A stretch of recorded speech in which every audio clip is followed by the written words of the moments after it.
எத்தனை இருந்தாலும் எண்ணத்தில் ஆடவில்லையே முருகையா, எண்ணத்தில் ஆடவில்லையே. குழந்தை வரத்தை அள்ளித்தரும் மகா கந்த சஷ்டி விழா. கந்த சஷ்டி விரதம் அமாவாசைக்கு அடுத்த நாள் பிரதமைக்கு தொடங்கி 7 நாள் சஷ்டிக்கு மறுநாள் வரை கடைபிடிக்க வேண்டும். இந்த ஆண்டு 22ஆம் தேதி தொடங்கி 28 வரை நடைபெற உள்ளது. சஷ்டியில் விரதம் இருந்தால் அகப்பையில் வரும், அதாவது கருப்பையில் குழந்தை வரும் என்பார்கள்.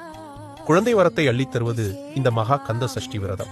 எதை நாம் காப்பாற்ற முடிகிறதோ அதுவே விரதம். நம்மால் முடிந்த விரத முறையை கடைபிடிக்கலாம். சிலர் 2 வேளை சாப்பிட்டு 1 வேளை விரதம் இருப்பார்கள். சிலர் 1 வேளை சாப்பிட்டு 2 வேளை விரதம் இருப்பார்கள். சிலர் பால் பழம் மட்டுமே சாப்பிட்டு விரதம் இருப்பார்கள். சிலர் கடுமையான மிளகு விரதம் இருப்பார்கள்.